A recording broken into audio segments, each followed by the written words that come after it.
Especiales de Reuse y Repar. ¿Sabías que el gobierno extendió la prohibición de despidos? El doctor Juan Carlos Ceruti nos profundiza información sobre qué se puede y qué no se puede hacer con respecto a esta normativa que el gobierno decidió extender por un mes más. Hola, soy el doctor Juan Carlos Ceruti. Quería agradecer a Reuse por haberme convocado nuevamente a fin de analizar el decreto que prorroga la prohibición de despidos y suspensiones y poder aclarar un poco qué cosas se pueden hacer y qué no en cuanto a terminar las relaciones laborales en esta época de pandemia. Este decreto 345, que fue publicado en el Boletín Oficial del 28 de mayo, lo que hace es prorrogar el decreto anterior, el 266, que vencía el 31 de mayo, y lo prorroga hasta el 30 de junio. En este pasaje el doctor Ceruti nos cuenta cuáles son las principales prohibiciones que contempla esta legislación. Esta prohibición de despido, en realidad lo que está prohibido es despedir sin causa, es decir, el 245 de la Ley de Contrato de Trabajo. Lo que también está prohibido es suspender por falta de trabajo, razones económicas o fuerza mayor, sin goce de haberes. Tampoco se puede despedir por falta o disminución de trabajo no imputable al empleador o por fuerza mayor, que es el artículo 247 de la Ley de Contrato de Trabajo, que permite pagar el 50% de la indemnización. Esas son las cosas que no se pueden hacer. Algo que muchos profesionales se preguntan es ¿a quiénes abarca esta legislación? Estas prohibiciones solo alcanzan al personal contratado dentro del régimen de la Ley de Contrato de Trabajo para empresas privadas, no para el Estado, para todo el personal contratado con anterioridad al 13 de diciembre del 2019. Es decir, todo el personal contratado con posterioridad a diciembre del 2019 se puede despedir sin causa por razones económicas, suspender por razones económicas. Eso no hay ningún problema. El régimen legal posterior al 13 de diciembre del 2019 no hay ninguna prohibición de ningún aspecto. A continuación, el doctor Ceruti analiza los programas ATP, Repro y otras medidas de asistencia económica para paliar los efectos de la pandemia.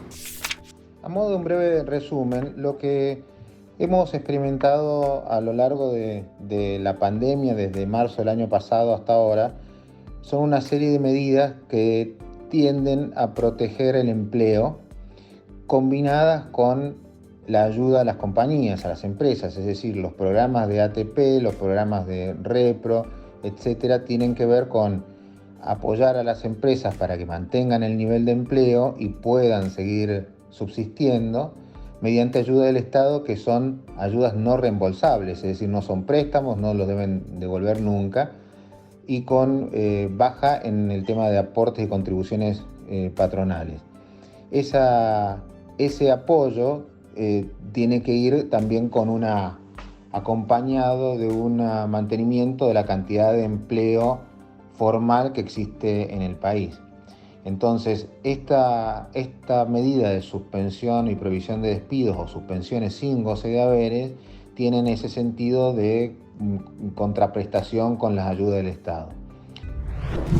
También es importante saber cómo es la dinámica de los acuerdos de desvinculación entre las partes, según el artículo 241 de la Ley de Contratos de Trabajo, y cómo está funcionando actualmente el SECLO.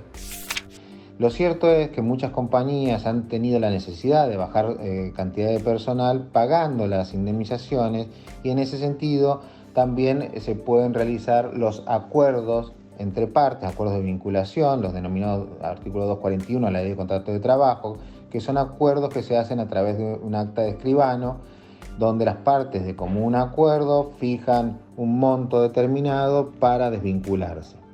Eso ha tenido el apoyo de un fallo de la Corte, que es de BGH, conocido como BGH, y la verdad que ha permitido que muchas empresas y empleados puedan desvincularse mediante el pago de una suma acordada.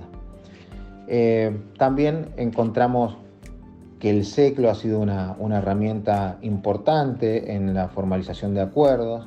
En ese sentido tiene un poco más de complejidad porque los requerimientos de tanto el SECLO de la Ciudad de Buenos Aires como el SECLO nacional piden la constatación de que haya habido un intercambio epistolar entre las partes. Esto un poco tiene en cuenta un sentido para evitar que se disfrazaran estos despidos sin causa a través de acuerdos de ciclo. Pero hemos encontrado que hay mucha actividad de conciliación laboral a través de ciclos espontáneos y también ha habido muchos ciclos obligatorios donde se han llegado a acuerdos relevantes. Es decir, si bien es cierto que hay una prohibición de despido, lo cierto también es que no es que se cierran todos los caminos para ponerse de acuerdo con aquellos empleados que acepten una desvinculación, obviamente paga. Escuchamos con atención la reflexión final del Dr. Ceruti respecto de los cierres de compañías y el pago de la doble indemnización. Podemos encontrar algunas fallas, digamos, en cuanto a si esto es o no es un momento para poder despedir por fuerza mayor o suspender por fuerza mayor sin goce de haberes.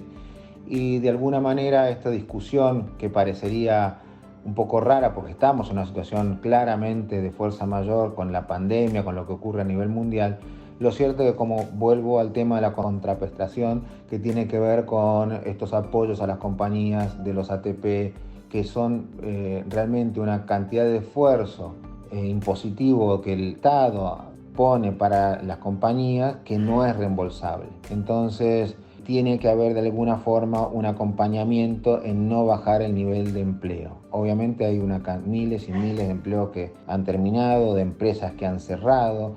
Estas cierres de compañías es una causa clara. Obviamente se paga el despido porque el cierre de la compañía no implica no tener que pagar, pero cuando hablamos de que sea sin causa, hablamos de una compañía que continúa trabajando. Cuando las compañías cierran, esa es claramente una causa de despido, pero con la obligación de pagar las indemnizaciones del artículo 245 y la doble indemnización si es que aplicara.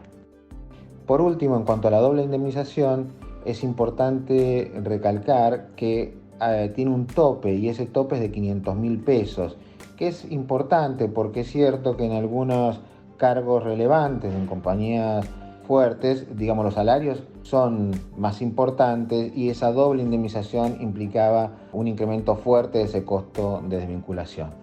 La intención de esta normativa aparece como protectoria de aquellos asalariados de menos recursos, con lo cual este tope de 500.000 pesos parece lógico dentro de este contexto protectorio también de empresas, de apoyo a las compañías, pero tratando de disminuir lo máximo posible la pérdida de empleos. Bueno, muchísimas gracias a Reuse y como siempre quedo a disposición de ustedes. Gracias por acompañarnos en esta edición especial de Reuse y Repar. Esperemos que esta información les haya sido muy útil. Que tengan buena jornada.